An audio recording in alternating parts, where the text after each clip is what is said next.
Hello dear plus 2 students. இந்த வீடியோவில் நம்ம பார்க்க இருப்பது பார்த்தீங்கன்னா ஃபிகர் ஆஃப் ஸ்பீச் யூனிட் 5ல் வரக்கூடிய poem A Father to His Son என்கின்ற போயனுடைய ஃபிகர் ஆஃப் ஸ்பீச்சஸ் தான் நம்ம பார்க்க போகிறோம். இதில் 6 ஃபிகர்ஸ் ஆஃப் ஸ்பீச் யூஸ் பண்ணுறாங்க. இப்போ உதாரணமாக ஃபர்ஸ்ட் ஒன் பார்த்தீங்கன்னா சிமிலி, ரெண்டாவது மெட்டஃபர், மூணாவது வந்து பர்சானிஃபிகேஷன், நான்காவது வந்து டிரான்ஸ்ஃபர் எபித்தட், ஐந்தாவது வந்து அனஃபோரா, ஆறாவது அலூஷன்.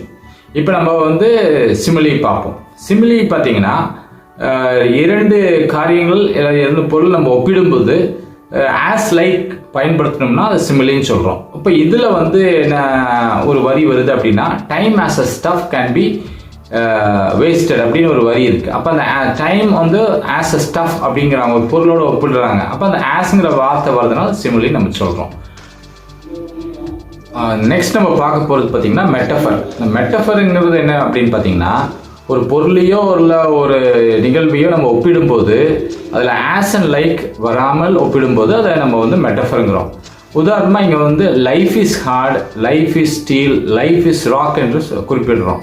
அப்போ இங்கே ஆஸ் அண்ட் லைக்குங்கிற வார்த்தை பயன்படுத்துறதுனால அது மெட்டஃபர்னு சொல்கிறோம். அதே நேரத்தில் இன்னொன்று ஒரு எக்ஸாம்பிள் இருக்குது, லைஃப் இஸ் சாஃப்ட் லூம் அப்படிங்கிறோம். அப்போ இதை எல்லாமே ஆஸ் அண்ட் லைக் இல்லாமல் பயன்படுத்துறதுனால இந்த ஒரு particular figure of speech metaphor என்று அழைக்கப்படுது. இப்போ மூன்றாவது பார்த்தீங்கன்னா பர்சானிஃபிகேஷன், அதாவது எந்த ஒரு உயிரற்ற பொருளையோ இல்லை அப்ட்ராக்ட் நவுனையோ உயிர் உள்ளதாக மாதிரி ஒரு மனிதர்களை மாதிரி பாவித்து பேசப்படுவது தான் personification, making it to person. இங்கே வந்து சாலிட்யூட் இஸ் கிரியேட்டிவ்னு சொல்கிறாங்க.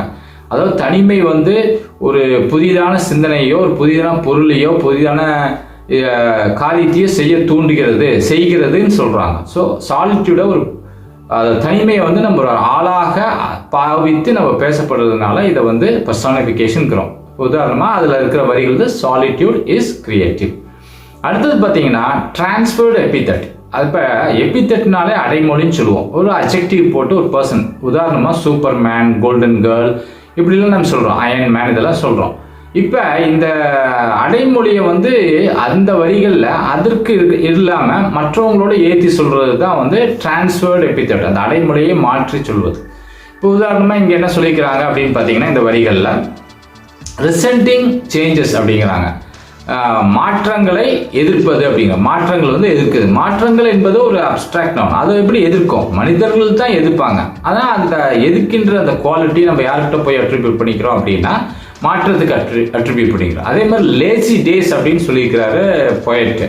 எங்கேயாச்சும் டேஸ் லேசியாக இருக்குமா? இல்லை, மனிதர்கள் தான் லேசியாக இருப்பாங்க. ஸோ மனிதர்களுக்கு இருக்கின்ற அந்த லேசினஸை நம்ம டேஸில் போய் லேசி டேஸ்ன்னு போட்டனால it is called transferred epithet.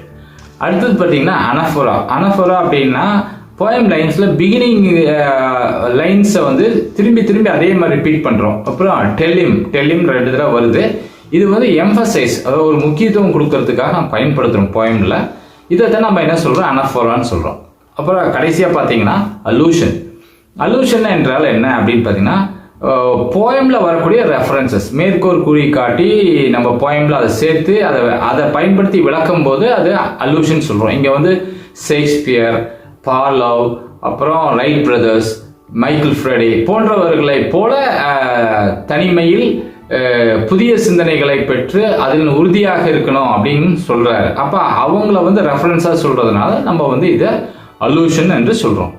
இந்த 6ம் இந்த போயமில் பயன்படுத்துறதுனால, அணிகளை பயன்படுத்துறதுனால, அணி இலக்கணம் மாதிரி இது இருக்கிறதுனால இது வந்து மேலும் இந்த போயமுக்கு வந்து ஒரு அழகை ஊட்டுகிறது, ஒரு நல்ல டெப்த்தை கொடுக்குது, நல்ல ஒரு விளக்கத்தையும் கொடுக்குது, புரிதலுக்கும் இது ஹெல்ப்ஃபுல்லாக இருக்குது.